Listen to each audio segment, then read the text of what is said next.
Good morning, everyone. We can continue our book reading this morning, Advanced Selling Strategy by Brian Tracy. We're in chapter 9, How to Make Powerful Presentation. Yesterday, we looked at the law of four, which says that the most important purchase decision and negotiation revolves around the resolution of four key items. And these four key items are you as a salesperson being able to decide exactly what to include in the list of purchase. Then the second step to take is to organize the items by importance from the most important to the least. That is your priority list. Then the third step to take is to compare the various options available to you against the things you want and the other things of importance. And your fourth step will be to make a decision based on the comparison. So these are the four laws of four. These are the steps a customer, a client, or a prospect will take when he wants to purchase your product or service. So, as a sales representative, as a salesperson, your job is to help this client or this prospect complete the first two stages, which is for him to decide exactly what he wants to be included in the list and what is of importance to him.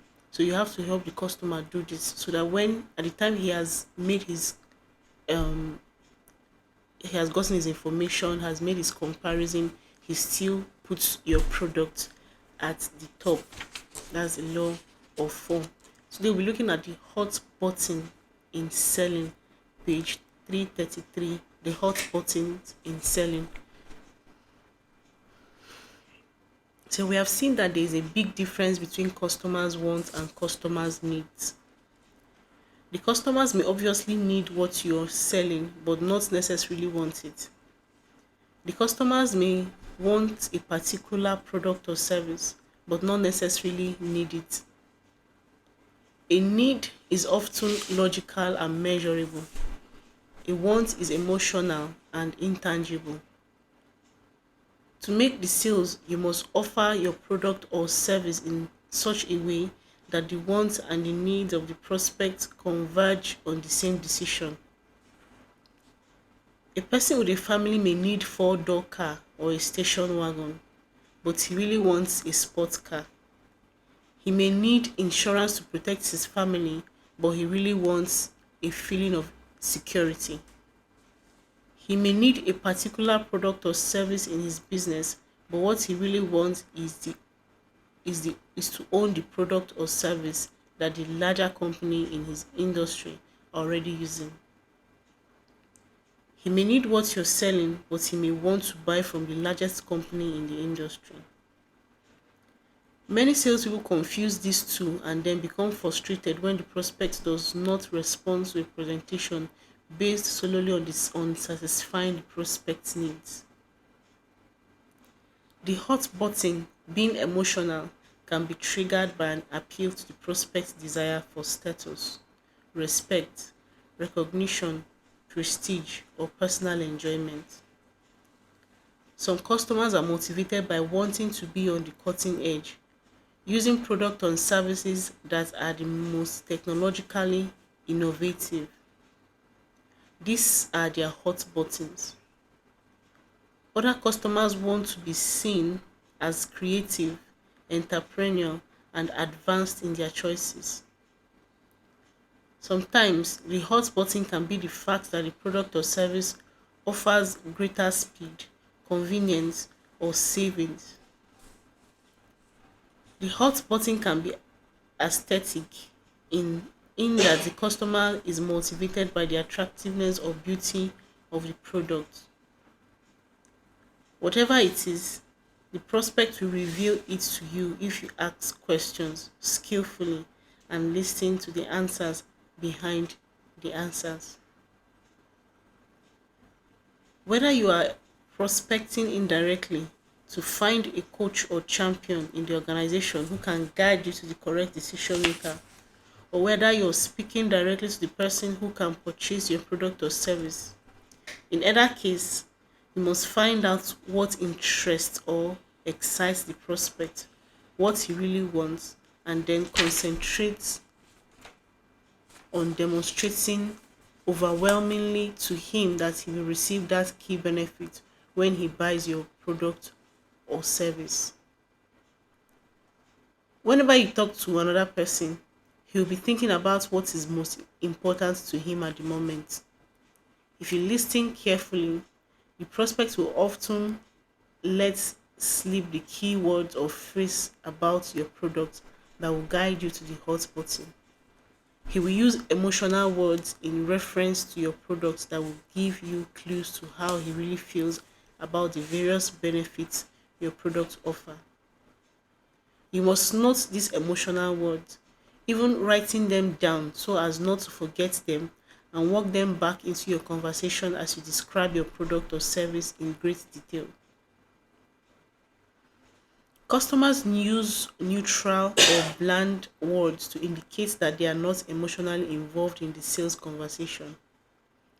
They use emotional words when you have presented something that has touched a nerve.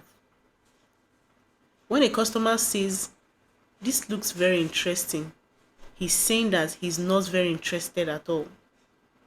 But when a customer says that a particular feature or benefit is fascinating or remarkable, he's saying that you are coming close to addressing his emotional agenda. You can intensify his desire by using these same words later, by describing that particular aspect of your product as, "This is remarkable." This is a remarkable breakthrough, or "This is really fascinating when you think about it." When you repeat his emotional words and phrases in your sales conversation, the prospect becomes more and more excited with what you're selling. And in every case, addressing the prospect's emotional agenda means talking to him about what you really want as opposed to what he needs. Every person in every occupation has a set of emotional needs that go beyond doing their job well. These emotional needs almost always revolve around respect and recognition from their superiors.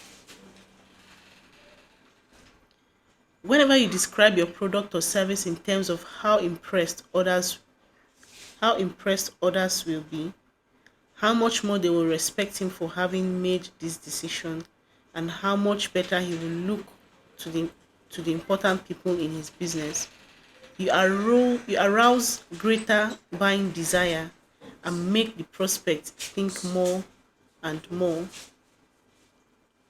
about more and more about how he will personally benefit from buying your product or service. How do you find the hot button? Sometimes about the prospect is clear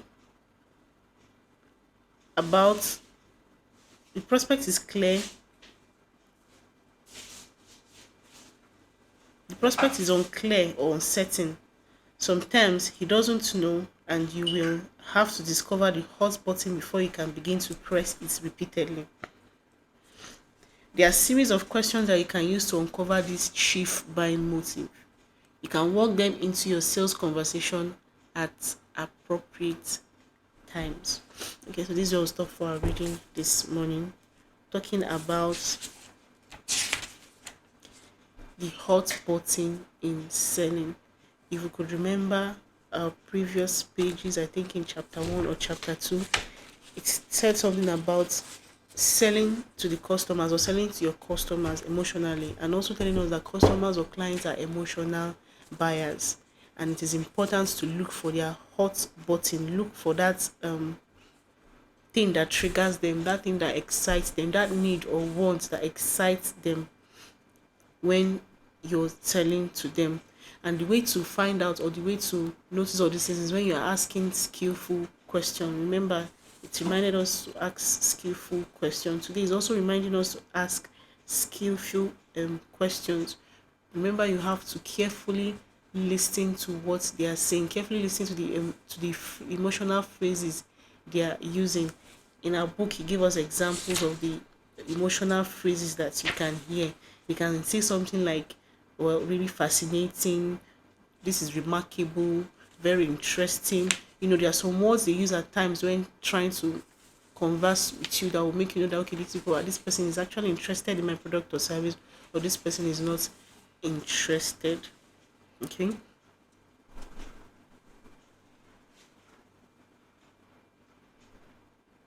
Okay, so finding their hot button will help you to be able to convince and persuade your clients or your prospect when trying to sell your product and services. So remember to ask a series of questions, listen carefully, and when relating or when talking back to them again, or when talking with them again, use these phrases, these emotional phrases they've used to describe your product and service, and also demonstrate your product and service, and let them know the benefits they tend to get when they purchase from you. So this is just a brief summary of what we've read this morning, and I hope, well, we've learned something from it. Thank you.